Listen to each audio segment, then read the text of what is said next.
আসসালামু আলাইকুম। আশা করি সকলে ভালো আছেন।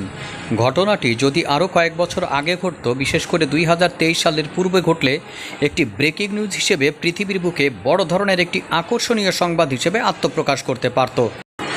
হ্যাঁ বন্ধুরা, ইতিমধ্যে হয়তো আপনারা জেনে ফেলেছেন, ইউনাইটেড কিংডম, অস্ট্রেলিয়া এবং কানাডা প্যালেস্টাইনকে রাষ্ট্র হিসেবে স্বীকৃতি দিয়েছে। 2023 সালের 7ই অক্টোবরে ইসরায়েলে আক্রমণ পরিচালনা করার পর বর্তমানে বিদ্রোহী গোষ্ঠী বা স্বাধীনতাকামী গোষ্ঠীগুলোর উপরে ইসরায়েলি হামলা চলমান রয়েছে এবং সেই 2023 সালের 7ই অক্টোবর থেকে যে যুদ্ধ শুরু হয়েছে সেই যুদ্ধ এখনও পর্যন্ত চলমান। আর এবং এর পরে কি ঘটেছে আপনারা সবাই সব কিছু জানেন। আর এই প্রেক্ষাপটে দাঁড়িয়ে এক প্রকার নৈতিক অবস্থান বা নিজেদের দায়বদ্ধতা থেকে প্যালেস্টাইন নামক রাষ্ট্রটি স্বীকৃতি প্রদানের মাধ্যমে তারা কি ইসরায়েলের উপরে যুদ্ধ বন্ধ বা সাধারণ নাগরিক অধিকার রক্ষা করার ব্যাপারে কোনো প্রচ্ছন্ন চাপ সৃষ্টি করতে চাইছে? আসলে এতে কি মৌলিক কোনো ভাগ্যের পরিবর্তন হবে এই ভূমিতে বসবাসকারী সাধারণ মানুষের, যারা প্রতিনিয়ত প্রচণ্ড রকমের হামলার সম্মুখীন হচ্ছে এবং হাজারে হাজারে জীবন দিচ্ছে? বন্ধুরা, এর প্রতি কি গুরুত্ব বা কতটুকুন? চলুন আমরা সে ব্যাপারে একটু জেনে নিতে পারি। এই ঘোষণার পর অনেকে খুশিতে আত্মহারা হয়ে গেছেন। তারা ইতিহাস না জেনে না বুঝে এমন ভান ধরছেন তারা অনেক কিছু জয় করে ফেলেছেন। আমার দেশের অভ্যন্তরে অনেক মুসলিম ভাই বোনেরা আছেন যারা এটিকে এত বড় কিছু ভাবছেন। আসলে তারা যদি প্রকৃত সত্যটি জানতে পারেন তাহলে তারা প্রকৃত ভাবনার মধ্যে চলে আসবেন।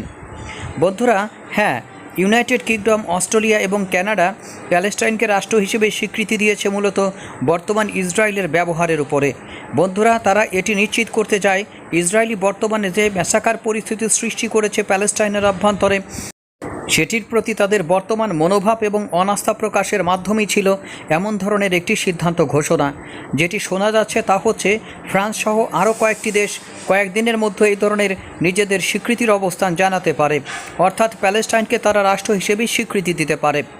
বন্ধুরা, ইতিহাস বলে এখনও পর্যন্ত রাষ্ট্র হিসেবে প্যালেস্টাইনের কোনো জাতিসংঘ ভিত্তিক স্বীকৃতি নেই। এদিকে ব্রিটেনের তরফ থেকে ইসরায়েলকে হুঁশিয়ারি উচ্চারণ করে বলা হয়েছে, ব্রিটেন এই ধরনের সিদ্ধান্ত তার নিজের অবস্থান থেকে দিয়েছে এবং এর বিরুদ্ধে যেন কোনো প্রতিশোধমূলক ব্যবস্থা তারা নেয়ার চিন্তা না করে। ব্রিটেনের বিরুদ্ধে এই ধরনের প্রতিশোধমূলক ব্যবস্থা তারা ওইভাবেই সতর্ক করেছে ইসরায়েলকে।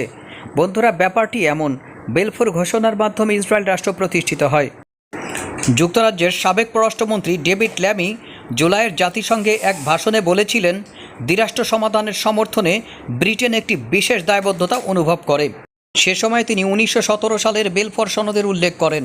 তৎকালীন ব্রিটিশ পররাষ্ট্রমন্ত্রী আর্থার ব্যালফোরের তত্ত্বাবধানে ওই সনদ স্বাক্ষরিত হওয়ার সময় ফিলিস্তিনে ইহুদিদের জন্য জাতীয় আবাসন প্রতিষ্ঠার বিষয়টি সমর্থন করেছিল যুক্তরাজ্য। ওই সনদে উল্লেখ করা ছিল যে ফিলিস্তিনে থাকা ইহুদি নয় এমন মানুষের নাগরিক এবং ধর্মীয় অধিকার ক্ষুণ্ণ করে এমন কোনো কার্যক্রম সেখানে পরিচালনা করা যাবে না। প্রথম বিশ্বযুদ্ধের পর অক্ষশক্তি প্যালেস্টাইনের অভ্যন্তরে বা ফিলিস্তিনের ওই ভূখণ্ড 1922 সাল থেকে 1948 সাল পর্যন্ত লিগ অফ নেশনসের এক ম্যান্ডেটের আওতায় ব্রিটিশরা শাসন করছিল। এরপর ক্রমান্বয়ে 1948 সালে ইসরায়েল রাষ্ট্র তৈরি হয়। ইসরায়েলের পাশাপাশি প্যালেস্টাইন রাষ্ট্র গঠনেরও প্রস্তাব ছিল, কিন্তু বিভিন্ন কারণে সেটি থমকে যায়। বন্ধুরা, এখন যে পর্যায়ে এসে দাঁড়িয়েছে, আসলে কতদূর পর্যন্ত কি করা যাবে তা নিয়ে যথেষ্ট সন্দেহ রয়েছে। রাষ্ট্র হিসেবে জাতিসংঘের আন্তর্জাতিক কোনো স্বীকৃতি প্যালেস্টাইন না থাকার কারণে এবং দীর্ঘ সময় ইসরায়েলের সাথে বিরোধের কারণে কোনো আন্তর্জাতিক স্বীকৃত সীমানা, রাজধানী বা সেনাবাহিনী নেই দেশটির। এই মুহূর্তে গাজা এবং প্যালেস্টাইনের যে অবস্থা, সেখানে একটি রাষ্ট্র প্রতিষ্ঠিত হবে বা ওখানে একটি সুস্থিতিশীল প্যালেস্টাইন ভূখণ্ড প্রতিষ্ঠা হবে, এখন এক প্রকার আমার কাছে মনে হয় অসম্ভবই বটে।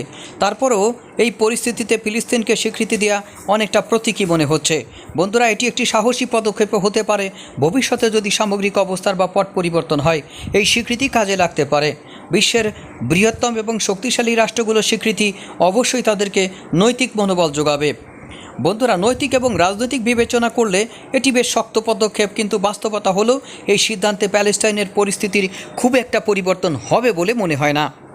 কানাডা ইউনাইটেড কিংডম এবং অস্ট্রেলিয়ার মতো দেশগুলো যদি সত্যি প্যালেস্টাইনের পাশে দাঁড়াতে চায়, তাহলে মার্কিন যুক্তরাষ্ট্রকে তার সাথে চাপ প্রদান করেন বা আলোচনার মাধ্যমে করেন, অথবা প্যালেস্টাইন এবং ইসরায়েলের সাথে আলোচনার মাধ্যমে পারেন, অথবা মিস্টার নেতানিয়াহুকে যে কোনোভাবে যুদ্ধটি বন্ধ করার বাধ্য করার ক্ষেত্রে পারেন, অথবা এখানে যে স্বাধীনতাকামী গোষ্ঠীগুলো রয়েছে তাদেরকে যে কোনোভাবে বাধ্য করে যে সকল ইসরায়েলি পণবন্দি এদের হাতে বন্দি রয়েছে আরব বিশ্বের সাথে সমন্বয় করে সেই সকল বন্দীদের যদি মুক্ত করে দেওয়া হয় এবং ইসরায়েলের সাথে একটি বাস্তবসম্মত আলোচনা করা হয়, তাহলে সম্ভবত এখানে তাদের আরও বেশি কাজ হবে।